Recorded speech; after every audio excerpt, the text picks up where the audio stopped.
Hey, howdy everybody, how's it going? What is up? Welcome back to my channel. Today is another Tundra reaction. This is Persefone, Aathma. I don't know anything about it. I'm going in blind. Let's go.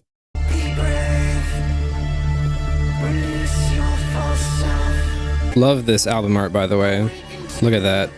Peak. Ooh, piano.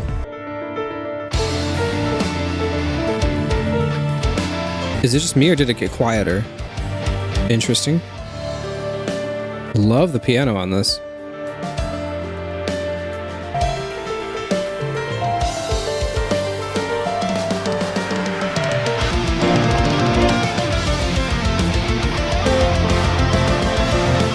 This is great so far, dude. I really like this. Oh my goodness. This is genuinely incredible.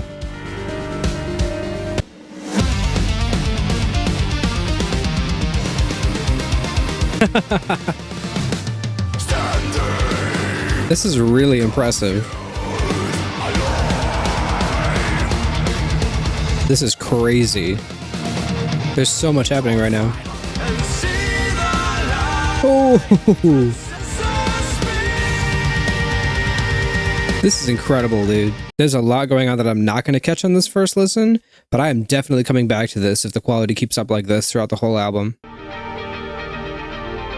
I love these space chords. They're a lot of fun. They remind me of Contortionist Language, which has regrettably fallen off for me a bit. I don't think it's quite as good as the first time I listened to it. Oh, piano. Really interesting chord choices here, too. Oh. Ooh, piano's back and the bass. Incredible. I'm having a good time. One small caveat is that at least so far, and I'm only a few tracks in, but at least so far, it's fun, but there's a lot of like and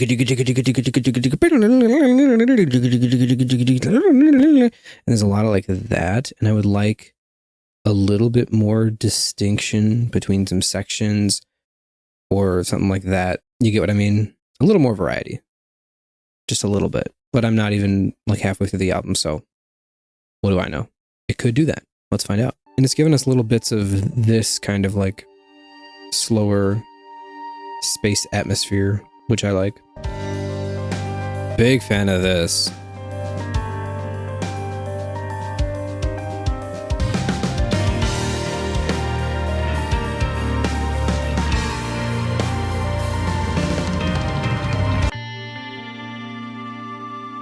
This is beautiful. The slower piano tracks are amazing. I want that kind of variety that I was saying a little bit more in these kinds of tracks, in the faster, more heavier prog tracks. I want some of that variety within those tracks, because if it's just the whole time, it gets a little bit tiring.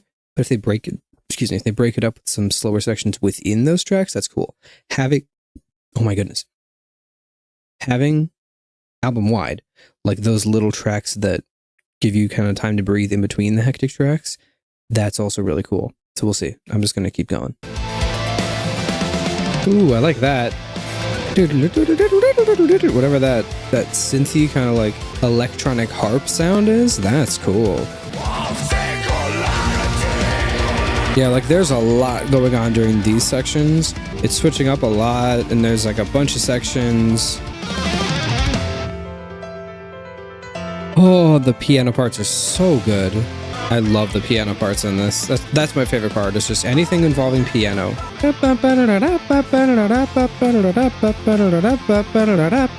This is so good. Like, I love parts like this.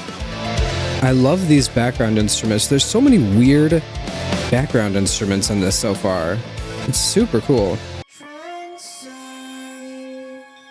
Ooh, some weird vocoded, not vocoded, almost. What is this effect? I think it's a pitch shifting effect. I think it's What happens if you sing it lower and then like pitch shift it up an octave or something?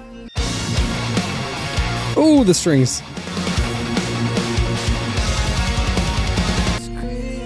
Yeah, I think it's a combination of that and auto-tune.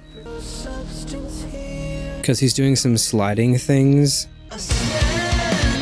And it's like, it's snapping to pitches, so I'm hearing some auto-tune there. And then it's also sounding like what Porter Robinson does sometimes, where he pitches his voice up. I think it's a combination of both. Very interesting. Adds to the spacey vibes of it. This might be my favorite song so far. Oh, this is incredible. Nah, this is definitely my favorite song so far. Nice. The different sections in this song are great. I've really enjoyed this whole flow of the song so far. These chords, too. I love this one as it goes down. Bum, bum, bum, bum. That's really good.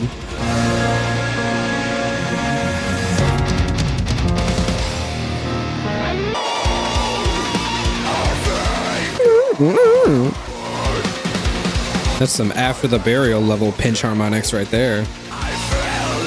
Behold the Crown looking sounds. That song really worked for me. That's my favorite so far. Vacuum.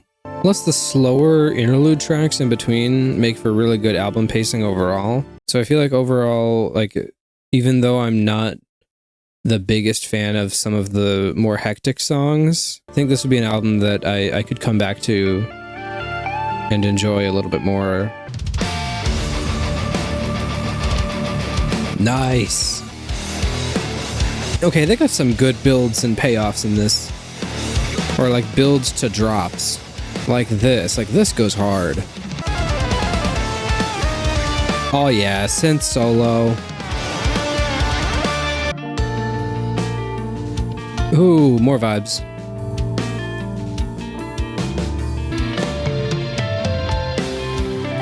Nice little triplet fill. Oh, we're picking it up. Yeah. Ooh.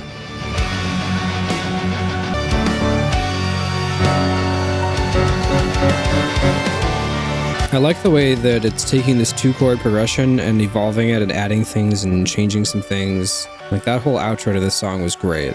I like this more when it kind of takes its time with things. Okay, the 4-part title suite. Can it beat the greatest 4-part title suite ever written, Charcoal Grace? We shall see. Again, I love the space stuff. Nice. Like I said, dude, they know how to make a build up to a drop like that. There's a lot going on. Whoa! I just got jump scared. There's a lot of cool stuff happening here. Not sure how I feel about the complete package, but there's a lot of interesting sections and sounds, like here, and instruments and noises. So I'm kind of conflicted. Going into the final track, Many of One, which is a callback to track 2, which was one of many. Peak piano. Ooh, this is great. This is beautiful.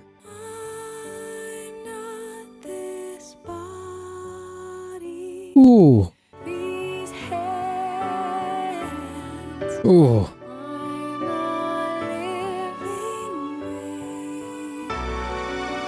This is the best song. This is the best song on the album right here.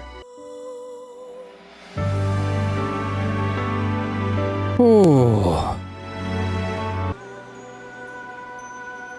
Wow. Crazy. I was ready to rank this in not bad, but with a final track that good, I think I have to give this Goes Hard. It does in fact go hard. I said it. I said the thing. If you didn't watch my last video that I gave a Goes Hard ranking, I had sort of a realization that every time I rank something goes hard, I always say it does in fact go hard. And I don't know why. But this does go hard. I think it suffers from kind of the same things that I dislike about Between the Buried and Me colors, which are